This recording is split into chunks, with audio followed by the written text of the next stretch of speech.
My name is Rafael Jimeno, fourth year student, and I'm here to discuss the food and beverage management. First, the introduction of food and beverage. It is usually defined by the output of a product but doesn't include the manufacturing of food and drink and retaining. Dito sa food and beverage, nandito dapat yung kailangan na siniserve natin sa mga customer natin. Dapat lahat ng hinahanap ng mga customer natin na food and beverage ay dapat andito. Dapat natin siniserve din sa kanila ng maayos at presentable. Nandito rin sa food and beverage na to is yung non-alcoholic and alcoholic drinks na siniserve ng mga servers sa mga customer. We have a sector of the food service industry. One is the restaurant, hotel accommodation, fast food, popular catering, leisure attraction, welfare catering, or social caterer. The number one that main sector is a restaurant. Operation focusing on provision of food and drinks with high levels of supporting service at the range of pricing. Dito sa restaurant natin is nag-operate sila ng food and drinks sa mga customer ng high levels and a pricing menu of the customer para maging satisfied naman sila sa mga siniserve nila sa mga customer. And the two is the hotel and accommodation. Operation include food and drinks provided in association to accommodation service. Dito sa hotel and accommodation naman, syempre nag-operate din yan sila ng food and drinks sa mga customer. And sinasabi din na kailangan dapat maging maayos tayo sa pagsiserve natin sa mga customer natin sa hotel.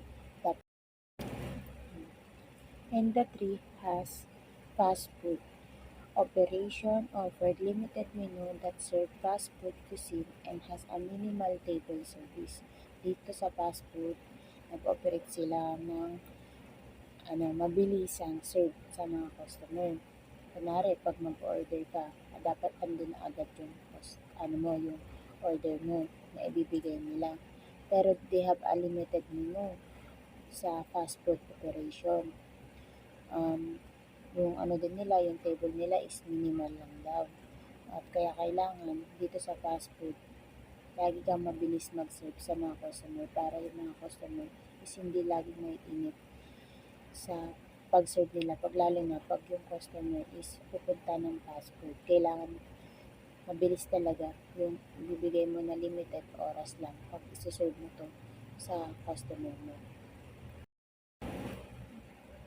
Number 4 is a popular catering.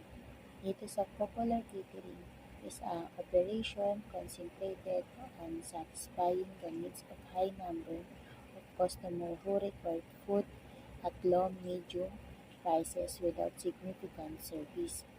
Dito naman sa popular catering, nag-offer sila ng mga kung paano dami yung customer nila.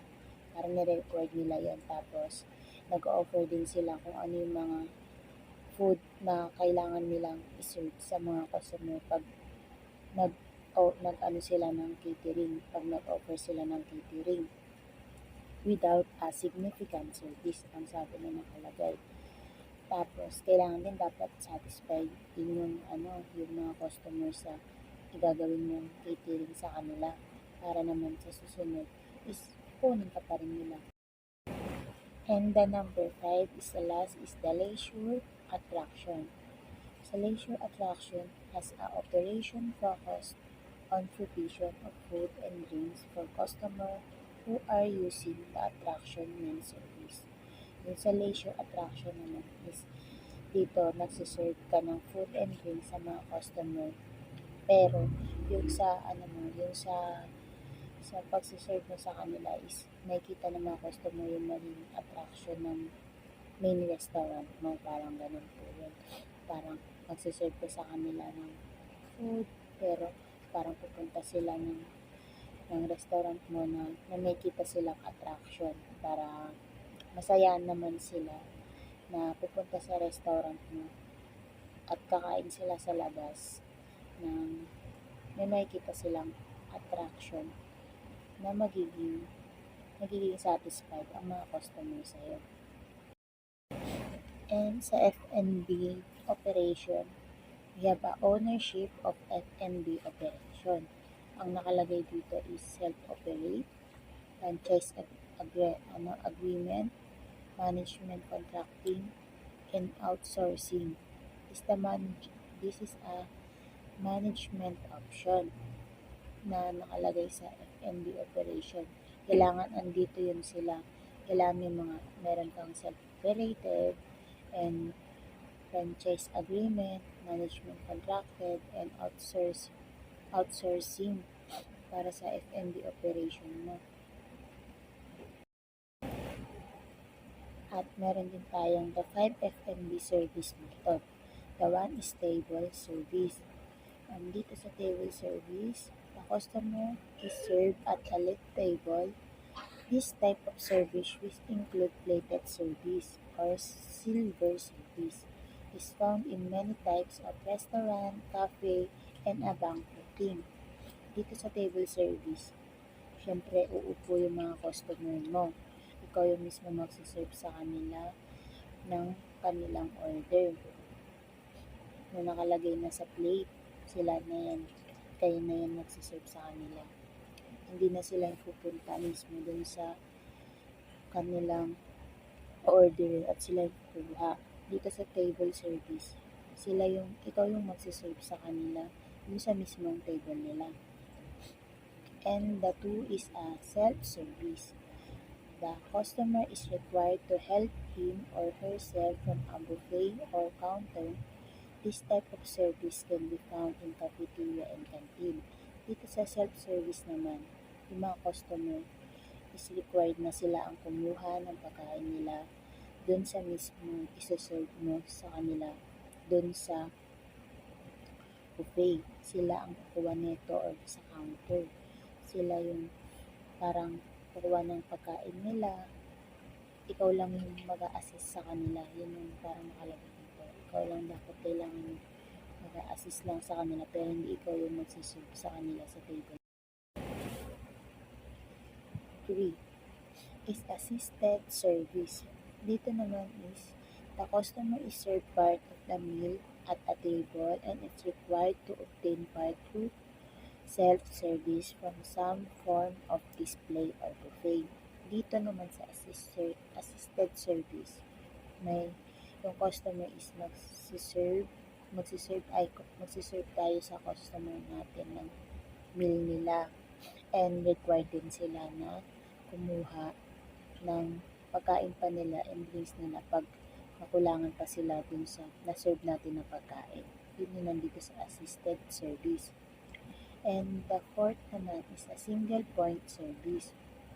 The customer order, pay, and receive the food and beverage for instant at a counter, at a bar, in licensed premises, in a fast food operation, or at the vending machine.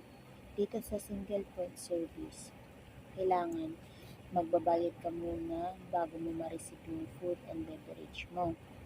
Kailangan nandito rin na para siyang fast food operation or at vending machine.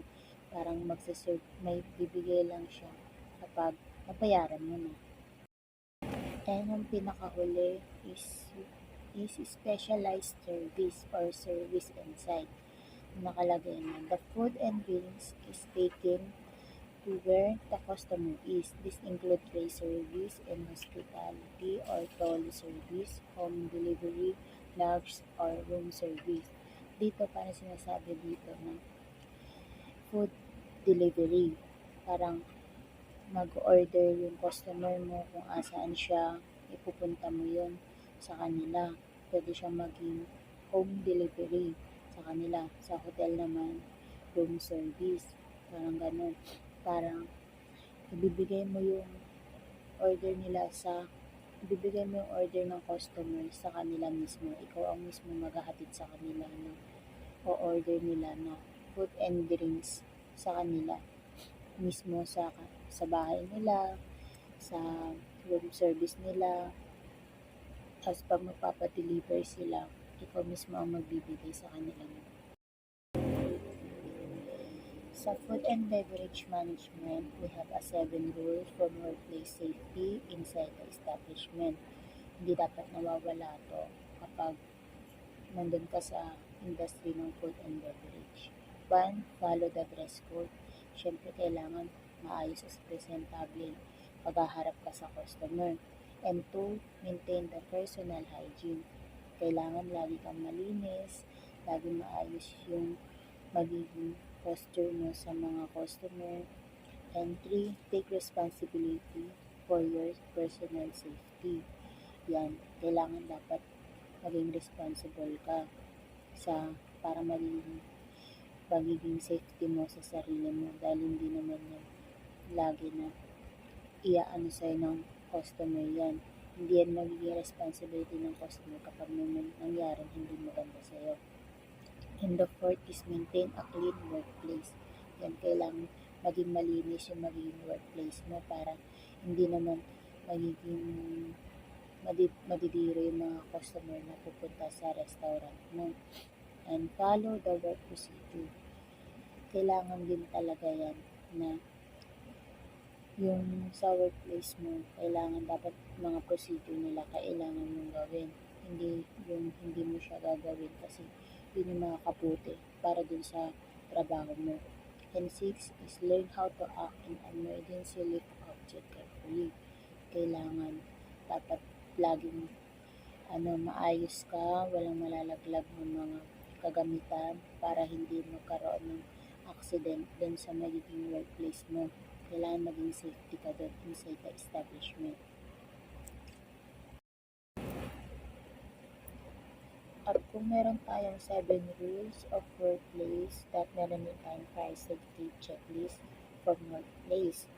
Dito naman, dapat kailangan maayos yung mga magiging fire machine mo. Dapat laging nasa ayos. Kapag kunwari magluluto na kayo, kailangan pagkatapos nyo magluto, kailangan nakasarado na yung magiging tangke ng mga gasolina para hindi naman magkaroon ng magiging aksidente sa loob ng inyong restaurant or workplace. Dapat laging maayos, dapat laging maingat, hindi pinapabayaan yung mga. And then, meron din tayong symbols of danger hazard in our workplace. Yan, makikita mo dyan yung mga hazard na pwedeng mangyari. Yun na kailangan nakapaskil dun sa mismong workplace nyo. Dito number 1 is a full and falling object. Kailangan mag-iingat ka sa mga malalaglag ng mga object. Dapat hindi ka makakaroon ng incident doon.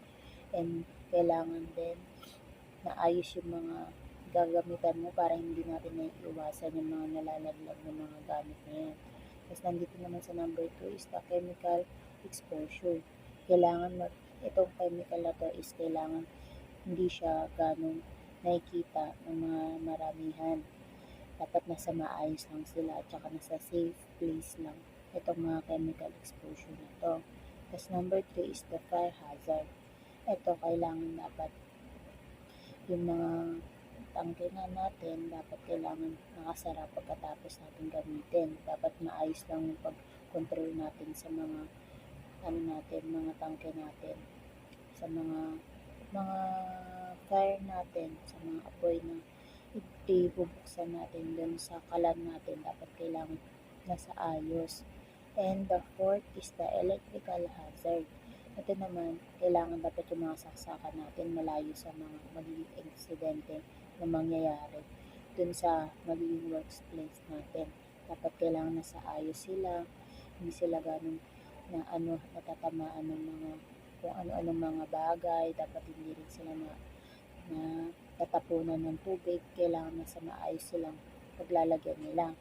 Tapos na number 5 is the repetitive motion injury. Kailangan ito sa mga number 5 mo, dapat kailangan maayos ka. Dapat yung hindi ka may injured sa mga gagawin mo dito sa workplace mo kasi mahirap na kapag na-injured ka, mahirapan ka magtrabaho kapag nagkaroon ka ng kung ano-anong sakit na mararanasan mo dun sa magiging workplace mo. And yun lang yung magiging discuss ko sa food and beverage management, and thank you.